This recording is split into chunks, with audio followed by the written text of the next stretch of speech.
Hi, everybody. Well, today I'm going to present just a mini lecture. I call it the writing pitch. How writing well can bring you fortune, professional acclaim, and the love of your life. That's a lot to promise. It's really about how writing can bring concrete, good things into your life. Learning how to communicate clearly and write well. Um, so I'm going to just talk about a little bit about writing in a work setting, but really this is more about your life outside of the classroom and even outside of your job and your career. And I'll share a couple of things about my personal life, ways that writing has translated into good things for me. Um, so,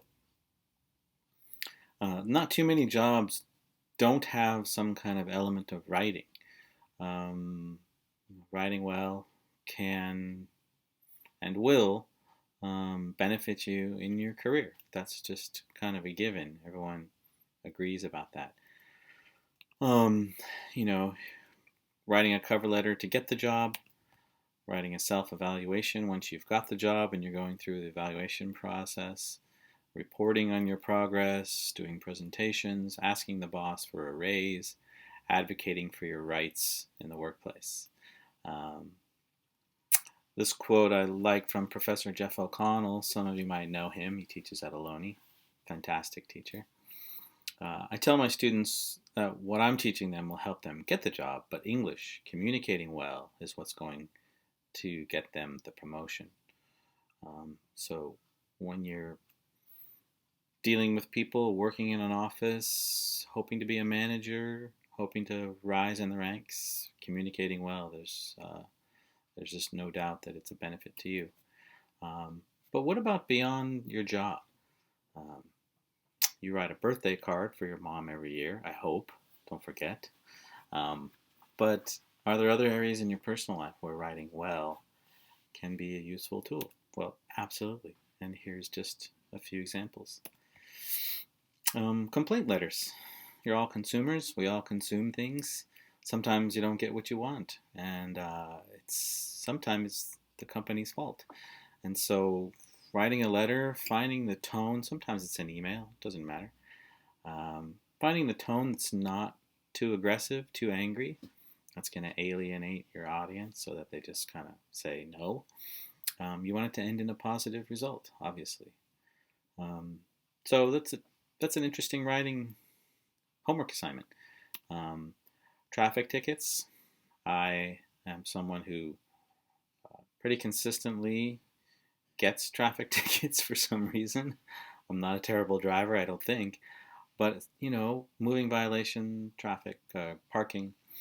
So I always write a letter. Now you can't lie to the DMV or to the police or to the traffic control office. Um, but there are extenuating circumstances. For example, um, the image in the bottom right, I had to recreate this sign many years ago. Girlfriend and I went to the beach to watch the sunset. And when we got back to the car, I had a ticket, $80 parking ticket. And that was the sign. The sign said no parking, sunset to 6 a.m.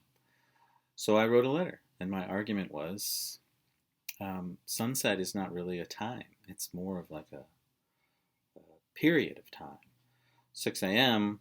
is very clear, but sunset, isn't it kind of vague, kind of dusk when things are kind of getting dark? And so that was my argument. I wrote it in a respectful tone, and parking citation dismissed, $80 in my pocket. So there's a very concrete way that writing well um, can help you put money in your pocket. Um, Fan letters. I don't know if people write fan letters anymore. I like to. I wrote one to Chuck Palahniuk, who's the author of Fight Club, the novel. Uh, he was soliciting fan letters on the radio, so I wrote to him, and he wrote back with a picture of him with Brad Pitt and a bunch of stuff. He sent this care package of stuff. Um, the one on the right of the screen, my wife wrote to this writer who's a favorite writer of ours, and we were going to see him a few days before his book came out. We wanted to have the book so that he could sign it.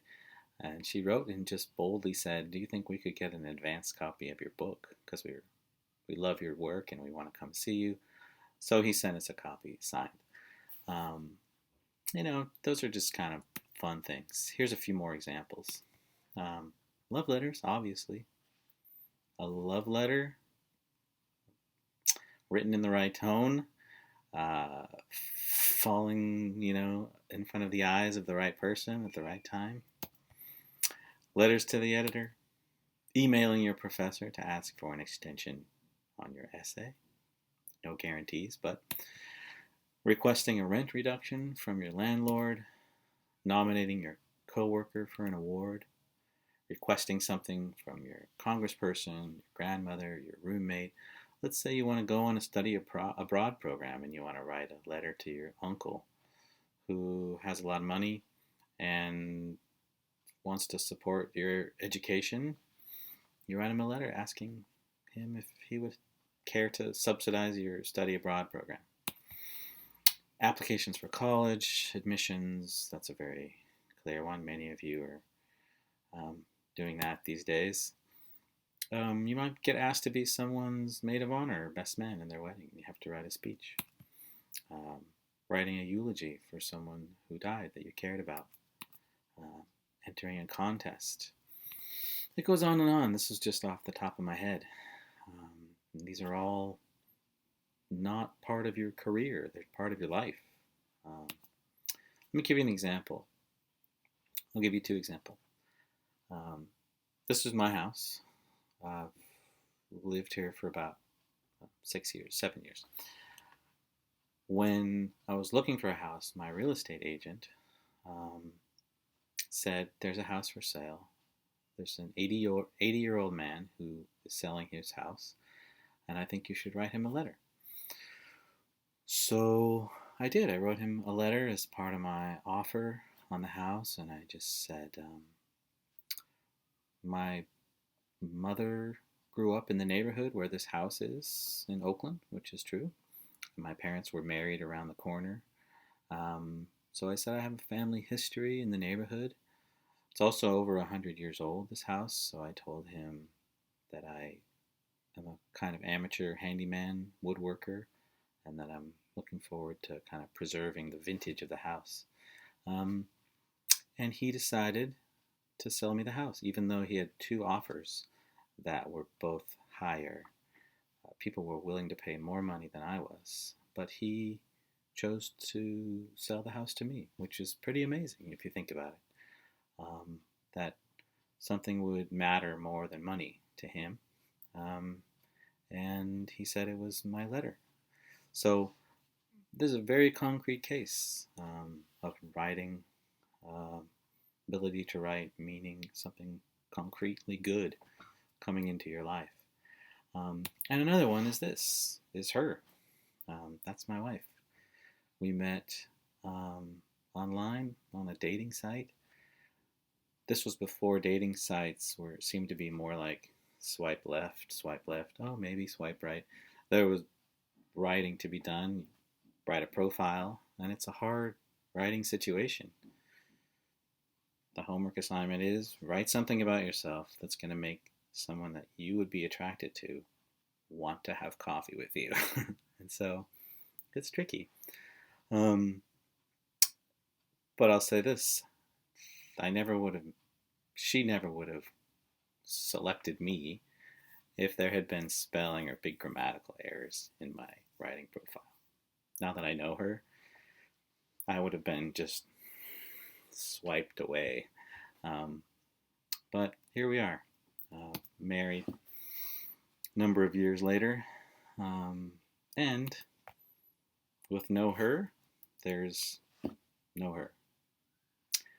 And that would be a shame because she's pretty adorable. So house, wife, daughter, all concrete things that never would have come into my life without writing. So just a personal example.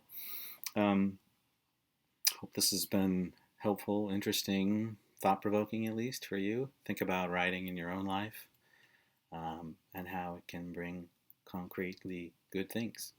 So I hope you will see that this class is really all about that. It's really all about helping you to bring good things into your life.